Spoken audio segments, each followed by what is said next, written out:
guerre. On ne peut pas laisser les services à leur jeu habituel. Le jeu de Bercy de la Défense, c'est un jeu classique que les majorités précédentes ont connu. Peut-être quand on est en guerre, on y remédie. Je crois que l'homme d'État, c'est celui qui mettra fin à cette querelle que nous connaissons depuis des années. Monsieur Launay. Merci, Monsieur le Président. Monsieur le Ministre, mes chers collègues, permettez de dire d'emblée que je me réjouis de voir que les choix opérés lors de l'actualisation de la loi de programmation militaire en juin dernier trouvent leur traduction concrète dans le budget qui nous est proposé cette année.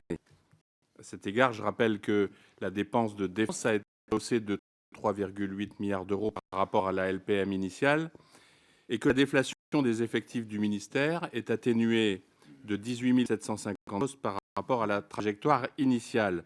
Il s'agit en effet de tirer toutes les conséquences des attentats de janvier 2015 sur notre territoire, de l'intensité des engagements de nos armées sur les théâtres extérieurs et de la nécessité de renforcer la protection du territoire national, l'équipement des armées ou encore le renseignement. Par conséquent, en 2016, les crédits budgétaires de la mission défense sont fixés à 31,7 milliards d'euros en 2016 contre 31,4 milliards d'euros en loi de finances initiale 2015, hors contribution aux pensions, auxquelles viennent s'ajouter 250 millions d'euros de recettes exceptionnelles, qui ne représentent donc plus que 0,8% des ressources totales, essentiellement à travers les cessions d'actifs immobiliers.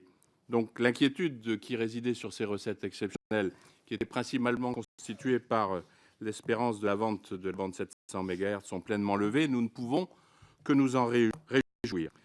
Cet effort budgétaire permettra notamment une création nette de 2300 postes en 2016.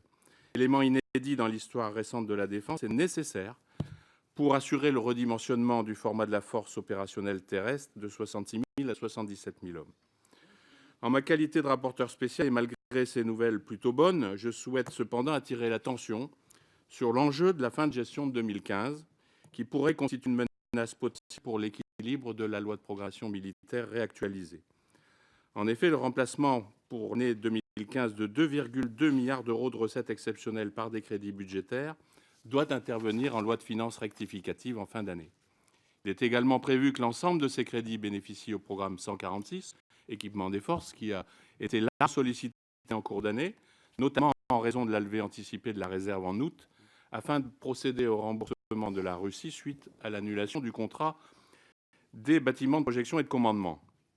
Toutefois, d'autres surcoûts non couverts par la prévision de dépenses initiales peuvent poser problème. Il s'agit notamment, dans ce cas-là, il deviendrait des aléas, du surcoût OPEX à hauteur de 620 millions d'euros environ, du surcoût en termes d'infrastructures et de personnel pour financer l'opération Sentinelle à hauteur de 180 millions d'euros, du surcoût de dépenses de personnel à hauteur de 150 millions d'euros, du surcoût issu du renforcement de la protection des sites, notamment après l'épisode malheureux de Miramas, de l'incertitude sur l'étendue réelle des économies permises par la baisse du coût des facteurs, et enfin de la pénalité de 56 millions d'euros suite à l'annulation du contrat BPC déjà évoqué.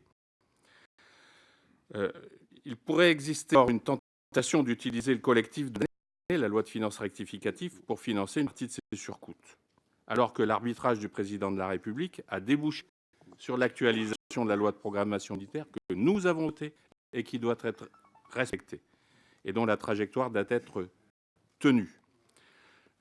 Si elle n'était pas tenue, cela entraînerait une réduction de la part affectée à la DGA pour financer les dépenses d'équipement et pourrait ainsi aggraver le report de charges du programme 146, alors que celui-ci devait être réduit en 2016 à hauteur de 1,7 milliard d'euros, avant de remonter sur les dernières années de la programmation sous l'effet de nouveaux programmes d'armement prévus.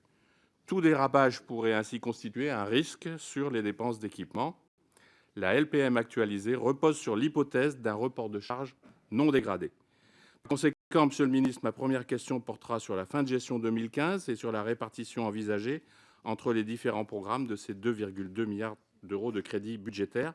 C'est important car les 12 programmes d'équipement n'étaient pas engagés au 31 décembre 2015, 2 seulement le sont actuellement. La trajectoire de la LPM actualisée ne serait pas respectée. Je voudrais également attirer votre attention sur les dépenses relatives aux opérations intérieures, les OPINT, car la protection du territoire entraîne des dépenses nouvelles pour les armées dont toutes ne sont pas encore financées. Je pense notamment aux dépenses d'infrastructure. Le projet de loi de finances pour 2016 prévoit une enveloppe globale de 1,1 milliard d'euros, similaire à celle de 2015. Néanmoins, ces crédits d'infrastructure vont devoir financer non seulement les mises à niveau des installations militaires pour l'accueil des nouveaux équipements, mais également des dépenses nouvelles pour le casernement des personnels déployés dans le cadre de l'opération Sentinelle et du renforcement de la flotte.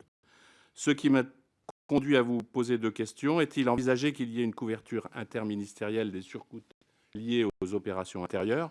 Je le dis clairement, les OPINT, compte tenu du contexte géostratégique international, du développement du terrorisme et de la nécessité de le combattre, relèvent de la même logique que les OPEX.